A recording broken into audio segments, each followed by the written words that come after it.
সুপ্রিয় বন্ধুরা, আমরা যারা ষষ্ঠ গণবিজ্ঞপ্তিতে আবেদন করব, এই আবেদন করার সময়ে আমরা একটি ধাপে গিয়ে পুলিশ ভেরিফিকেশন পাব। এই পুলিশ ভেরিফিকেশনে আমরা কি কি ধরনের তথ্য দিব এবং ভি রোল ফর্ম বলতে কি বোঝায়, অর্থাৎ ভি রোল ফর্ম কিন্তু পঞ্চম গণবিজ্ঞপ্তিতেও কিন্তু ভি রোল ফর্ম পূরণ করা লাগছিল। এই ভি রোল ফর্মটা কি, ষষ্ঠ গণবিজ্ঞপ্তিতে আমাদের লাগবে কিনা সে সম্পর্কে বিস্তারিত আলোচনা থাকবে আজকের ভিডিওতে। যারা চ্যানেলটিতে নতুন আছেন সাবস্ক্রাইব করে আমাদের সাথে থাকবেন। আমরা যারা গণবিজ্ঞপ্তিতে আবেদন করব তখন পুলিশ ভেরিফিকেশনের যে অপশনটি আছে সেখানে যে সকল ইনফরমেশন দিব, এই ইনফরমেশনে আমাদের কি কি বিষয়গুলো দিতে হবে। দেখেন, ইনফরমেশনে সাধারণত পুলিশ ভেরিফিকেশন ফর্মে আপনার নিজের অর্থাৎ প্রার্থীর নাম, ঠিকানা, জন্ম তারিখ সব দেওয়া লাগে। 2 নম্বরে দেওয়া লাগে পিতা নাম, ঠিকানা এবং পিতার কাজ কি।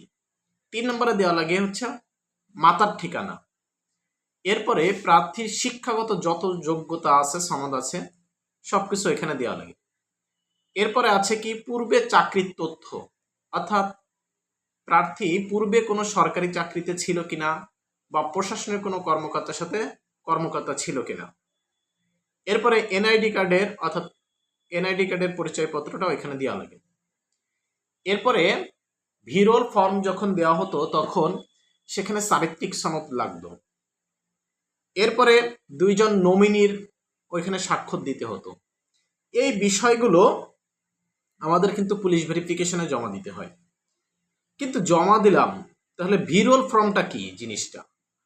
আসলে ভিরোল ফর্মটা হচ্ছে আমাদের যে চাকরিতে আবেদন করার ক্ষেত্রে যে ফর্মটা পূরণ করতে হয়, এই ফর্মটা আগে হাতে লিখে বা কম্পিউটারে টাইপ করে এটা প্রশাসনের কাছে জমা দিতে হতো। মূলত ভিরোল ফর্মটা হচ্ছে নিয়োগপ্রাপ্ত যে সমস্ত ব্যক্তিরা রয়েছে চাকরির জন্য, তাদেরকে যাচাই বাছাই সংক্রান্ত বিষয় একটা আনুষ্ঠানিক ফর্ম। এটা মূলত যারা সরকারি চাকরি বা বেসরকারি চাকরিতে যুক্ত হয় তাদের জন্য এই ফর্মটা ফিল আপ করতে হয়। মূলত নিয়োগপ্রাপ্ত ব্যক্তির ব্যক্তিগত, শিক্ষাগত, পেশাগত এবং চারিত্রিক তথ্য যাচাই বাছাই করার একটা ডকুমেন্ট হচ্ছে মূলত ভিরোল ফর্ম। অনেকে নতুন আছেন, এই ভিরোল ফর্মটা জানতেন না। এটা হচ্ছে একজন চাকরি প্রার্থী, আপনি চাকরিতে যোগদান করবেন, সেজন্য রাষ্ট্র কর্তৃক আপনার শিক্ষাগত, ব্যক্তিগত এবং আপনার চারিত্রিক সনদ বিষয়ে যাচাই বাছাই করার একটা ডকুমেন্ট তারা নিয়ে থাকবে। এটা কারা করে?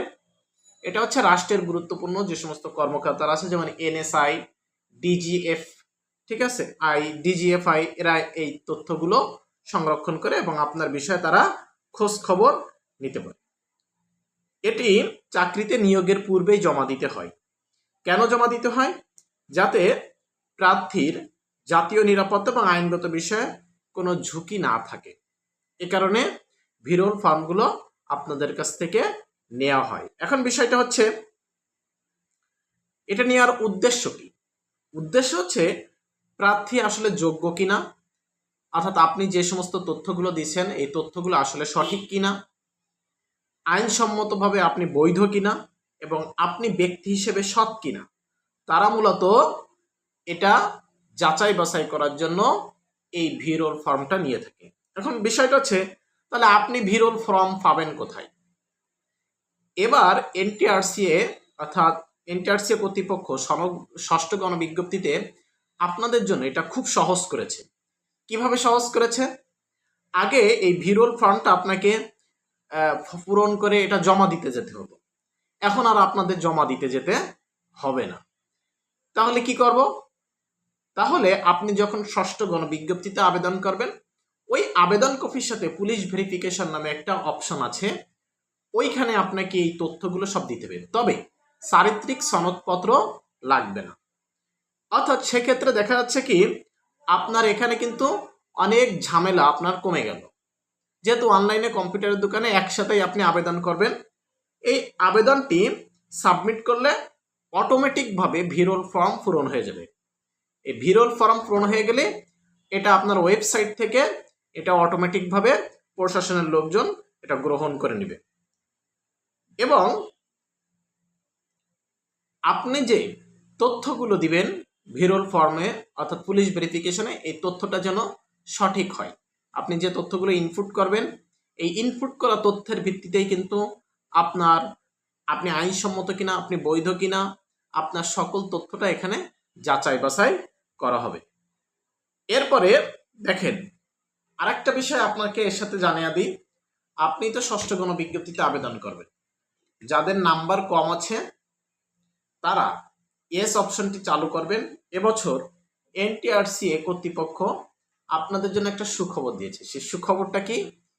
যাদের নাম্বার কম আছে তারা ইয়েস অপশন চালু করলে তাদের বাড়ির আশপাশে যদি কোনো প্রতিষ্ঠান ফাঁকা থাকে তাহলে অবশ্যই আপনাকে সে আশেপাশে দেওয়ারই চেষ্টা চালাবে। এটা ছিল আপনাদের জন্য একটা সুখবর। আর যারা পুলিশ ভেরিফিকেশন সম্পর্কে কোনো তথ্য জানতে চান বা ভিরোল ফর্ম যদি না বুঝে থাকেন, আমার সাথে যোগাযোগ করবেন, আমি বুঝিয়ে দেওয়ার চেষ্টা করবো ইনশাআল্লাহ। এছাড়া আপনাদের যত প্রশ্ন আছে আমাদের কমেন্টে জানান, আমরা উত্তর দিব। আপনাদের সকল কমেন্টগুলো আমরা পড়ে থাকি এবং আপনাদের বন্ধুদের সাথে ভিডিওটি শেয়ার করে দেবেন। ধন্যবাদ।